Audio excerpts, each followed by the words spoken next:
एक टॉपर हमेशा मैथ्स में 100 नंबर लाना चाहता है, लेकिन फिर भी उसके 100 नंबर नहीं आते। उसका एक मेन रीजन होता है, उसके एमसीक्यू जो क्वेश्चन होते हैं उनमें गलतियां वो कर देते हैं। बोर्ड एग्जाम में एमसीक्यू क्वेश्चनों का एक इम्पोर्टेंट रोल भी होता है। तो आज हम क्लास 10 के चैप्टर 1, जिसका नाम है वास्तविक संख्या रियल नंबर, उसके इम्पोर्टेंट ऑब्जेक्टिव क्वेश्चन है, उनको हम सोल्व करेंगे, उनके बारे में डिस्कस करने वाले हैं। तो पहला क्वेश्चन देखते हैं। 144 के अभाज्य गुणनखंडों में 2 की घात कितनी आती है वो चेक करते हैं। सबसे पहले हम इस 144 के अभाज्य गुणनखंड निकालने वाले हैं। यहाँ 144 के अभाज्य गुणनखंड निकालेंगे हम। सबसे पहले 2 से जा रहा है 72 बार, फिर से 2 से जा रहा है 36 बार, फिर से 2 से जा रहा है 18 बार, फिर से 2 बार 9, और अब ये जाएगा 3 और 3 बार। तो इसका अगर गुणनखंड हम लिखें तो गुणनखंड क्या लिखा जाएंगे? 2 इंटू 2 इंटू 2 इंटू 3 इंटू 3। तो यहाँ क्या हो गया? 2 की पावर 4, क्योंकि 2 देखो 4 बार गुणा हो रहा है, और यहाँ पर 3 की पावर 2। तो यहाँ पर ऑप्शन हमारा कौन सा राइट हो जाएगा? सी ऑप्शन हमारा राइट हो जाएगा। अब हम सेकेंड क्वेश्चन की बात करते हैं। क्या कह रहा है? दो सह अभाज्य संख्याएं p वे q हो तो इनका एचसीएफ क्या होगा? सबसे पहले हमें यह समझना है कि सह अभाज्य संख्या क्या होती है। वह संख्याएं जिनके गुणनखंड करने पर कोई भी एक कॉमन गुणनखंड नहीं मिले, उन संख्याओं को बोलते हैं सह अभाज्य संख्या। फॉर एग्जाम्पल अपन ले लेते हैं, एक हमने लिया है 4 और एक हमने लिया है 9। अगर 4 का गुणनखंड करे तो वो होगा 2 इंटू 2, और 9 का किया जाए तो वो होगा 3 इंटू 3। अब इन के गुणनखंड में एक भी कॉमन नहीं है, क्योंकि ये 2 और इंटू 2 है, और ये 3 इंटू 3, ये एक भी कॉमन नहीं है। तो इन संख्याओं को बोलेंगे अपन सह अभाज्य संख्या। अब इनका एचसीएफ लिया जाए। एचसीएफ होता है क्या? हाईएस्ट कॉमन फैक्टर लेना ओनली। अब यहाँ कोई कॉमन फैक्टर नहीं है, तो ऐसी संख्याओं का एचसीएफ क्या आएगा? 1 आएगा। तो यहाँ हमारा बी ऑप्शन राइट हो जाएगा। अब लेते हैं तीसरा क्वेश्चन। दो सह अभाज्य संख्या p वे q है। अभी भी देखो सह अभाज्य संख्या है और संख्या p वे q है, तो इनका एलसीएम पूछा गया है। अब ठीक वही ले लो, सह अभाज्य संख्या हमने 4 वे 9 लिए। अब इसका अगर हम एलसीएम निकालें तो देखो देखे, यहाँ पर एक संख्या 4 है, एक 5 है। एलसीएम होता है लोवेस्ट कॉमन मल्टीपल, मतलब सारे सारे मल्टीपल तो लेने ही पड़ेंगे हम। मतलब कहने का मतलब हुआ कि यहाँ 2 की सबसे ज्यादा पावर ली जाएगी, या 3 है तो 3 की सबसे ज्यादा पावर ली जाएगी। यहाँ पर इनका एलसीएम क्या आ जाएगा? 2 इंटू 2 इंटू 3 इंटू 3 आ जाएगा। तो क्या हुआ ये? 4 इंटू 9 36, और देखा जाए तो इन दोनों का गुणा ही है। तो अगर सेबज संख्या है, उनका एलसीएम निकालना है तो उनका गुणा कर दो, वो इनका एलसीएम होगा। तो इसमें इसके लिए ऑप्शन हमारा ए राइट हो जाएगा, P इंटू क्यू। अगला क्वेश्चन लेते हैं। चौथा क्वेश्चन देखो क्या है। चौथा ये कह रहा है, दो संख्याओं का एलसीएम 12 दिया हुआ है, एचसीएफ आपको 4 दिया हुआ है, तो इन संख्याओं का गुणनफल क्या होगा पूछा है। देखो हमने एक चीज पढ़ी थी कि दो संख्याओं का गुणा बराबर होता है इन संख्याओं का गुणा एचसीएफ का और एलसीएम का। ये हमने पढ़ा था कि अगर एलसीएम और एचसीएफ का गुणा निकालो, वही क्या उन संख्याओं का गुणा है। तो यहाँ पर एलसीएम दे रखा है, एचसीएफ दे रखा है, तो यहाँ रखो 12 और ये 4 रखा, और ये होगा संख्याओं का गुणनफल। तो कितना आया? 12 इंटू 4 हो गया हमारा 48। तो ये हमारा ऑप्शन बी राइट हो जाएगा। अगला क्वेश्चन देखते हैं। निम्न में से अपरिमेय संख्या क्या है? ये तो बहुत बार क्वेश्चन पूछा जा चुका है, और ये 9th क्लास में भी आया हुआ है। -2 एक परिमेय संख्या है, या √9 है, लेकिन अपन जानते हैं इसका √3 होता है। 3 हमारी परिमेय संख्या है। और यहाँ पर 7/4 है, ये भी एक परिमेय संख्या है। क्या होती है परिमेय संख्या? वह संख्या है जिनको हम P/Q फॉर्म में लिख सकते हैं। लेकिन पाई है जो 22/7 अपन बोलते हैं, लेकिन एक्चुअल में 22/7 नहीं होता। पाई का मान एक बार बार 3.14 यूं चलता ही जाता है, जिसको अपन P/Q फॉर्म में नहीं लिख सकते हैं। इसलिए हमारा पाई एक अपरिमेय संख्या है, जो कि 9th क्लास में ही हमने पढ़ लिया था। छठवां क्वेश्चन देखते हैं। किसी भी संख्या को 0 पर समाप्त होने के लिए कौन से या फिर कौन सा गुणनखंड होना आवश्यक है? मतलब 0 पर तो समाप्त होगी, संख्या 0 पर समाप्त होगी और उनके गुणनखंड में क्या होना आवश्यक है यह आपको पूछा है।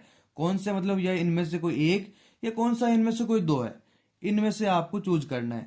कोई संख्या 0 पर समाप्त हो रही है। चलो हम उदाहरण लेते हैं, उदाहरण से समझते हैं। सबसे पहले हमने एक उदाहरण ऐसा लिया जो 0 पर समाप्त हो रही है, वो 10 है। इसका गुणनखंड सभी जानते हैं, 2 इंटू 5 होगा। चलो इसके अलावा दूसरा ले लो, 50 ले लो। ये भी 0 पर समाप्त होना चाहिए, सब बोला है इसने 0 पर समाप्त होना जरूरी है।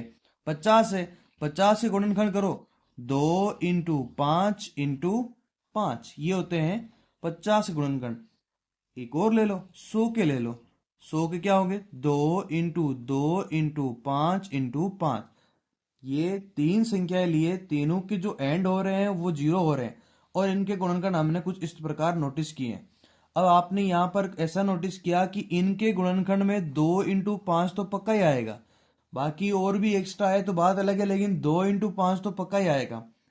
तो इसका आंसर में क्या हो जाएगा, 0 पर समाप्त होने के लिए कौन सा गुणनखंड होना आवश्यक है। तो देखो 2 है, हाँ है तो सही, 5 भी है, लेकिन कौन या कौन से, तो आपका ऑप्शन सी राइट होगा। 2 भी आवश्यक है और 5 भी आवश्यक है। अगला क्वेश्चन देखेंगे, यदि पी स्क्वायर एक विषम संख्या है तो पी क्या होगा। विषम होगा, सम होगा या दोनों हो सकता है, कोई नहीं। एक समझते हैं, पी स्क्वायर एक विषम संख्या है। आप सोचो, देखे आप एक सम संख्या लो, इसका स्क्वायर करो, 2 इंटू 2 जो कि एक 4 आएगा। एक आप और सम संख्या ले लो, 4 स्क्वायर, 4 इंटू 4 जो कि 16 आएगा। फिर एक विषम संख्या लेके चेक करो, देखिए 3 का स्क्वायर, 3 इंटू 3 जो कि 9 आएगा। और विषम संख्या ले लो, 5 ले लो, 5 इंटू 5 जो कि 25 आएगा। क्या नोटिस किया आपने, अगर विषम संख्या का स्क्वायर हो रहा है तो विषम मिलेगा, सम का स्क्वायर हो रहा है तो सम मिलेगा, और विषम का करो तो विषम मिलेगा। तो यहां अगर पी स्क्वायर विषम है तो पी भी हमारी यहां क्या हो जाएगी, विषम संख्या होगी। तो यहां हमारा ए ऑप्शन राइट हो जाएगा। अगला क्वेश्चन देखते हैं, यदि एक संख्या a तथा 18 का एलसीएम आपको दे रखा 36, वे एचसीएफ आपको दे रखा है 2, तो हमें इस a का मान ज्ञात करना है। क्या दिया हुआ है, एक संख्या दे रखी 1 और दूसरी संख्या दे रखी है 18, एलसीएम दिया हुआ है, एचसीएफ दिया हुआ है। फिर से वही बात हम जानते हैं कि दो संख्याओं का गुणनफल बराबर होता है एलसीएम इंटू एचसीएफ, ये होता है। यहां पर a की जगह a ही है और b की जगह 18 है, तो a इंटू 18 बराबर एलसीएम यहां पर हमारा 36 है और एचसीएफ हमारे यहां पर 2 है। a का मान निकालने जाएंगे, 18 यहां पर भाग चल जाएगा, 36 में 2 गुणा और 18 का भाग, 2 बार कटा, तो यहां से a का मान 2 इंटू 2 4 आ गया। हमारा डी ऑप्शन राइट हो जाएगा।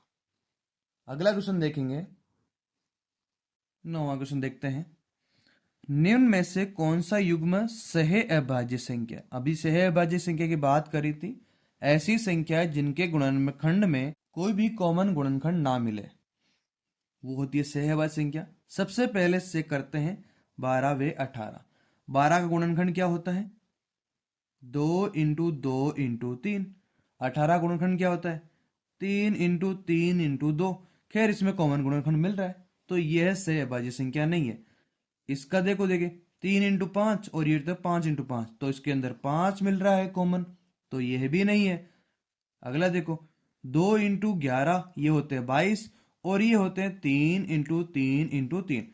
देखा जाए तो इन दोनों के गुणनखंड में कोई भी कॉमन गुणनखंड नहीं मिला है, तो यही हमारा क्या हो जाएगा, सहभाज्य संख्या। फिर भी चलो लास्ट वाले को देख लो, 27 है तो ये होता है 3 इंटू 7, 28 है तो ये होता है 4 इंटू 7, तो इसके अंदर 7 कॉमन मिल गया, तो ये हमारा सहभाज्य नहीं है। सी ऑप्शन यहाँ पर राइट रह जाएगा। तो पहले चैप्टर का एक लास्ट क्वेश्चन ले लेते हैं, वास्तविक संख्याएं होती है। अब जो हमारी वास्तविक संख्या चैप्टर का ही नाम है, पहले इसको देख लो, ये वास्तविक संख्या क्या होती है। ये केवल अपरिमेय संख्या होती है, ये केवल परिमेय संख्या होती है, ये परिमेय व अपरिमेय दोनों हो सकती है, या फिर केवल पूर्णांक संख्या होती है। देखो वास्तविक संख्या एक परिमेय अपरिमेय के समूह को ही तो यह वास्तविक संख्या कहते हैं, तो यहां पर हमारा ऑप्शन राइट हो जाएगा सी। क्योंकि परिमेय व अपरिमेय समूह को ही वास्तविक संख्या कहते हैं। तो यहाँ हमारा सी ऑप्शन राइट हो जाएगा। इनमें कोई भी अगर डाउट हो तो आप कमेंट सेक्शन में बता सकते हैं। एमसीक्यू सीरीज के दूसरे चैप्टर का एमसीक्यू अगले पार्ट में आएगा। तो मेक श्योर कि आप सब्सक्राइब करें और नोटिफिकेशन ऑन कर दें ताकि दूसरा वीडियो डालते ही आपके पास पहुंच जाए। धन्यवाद।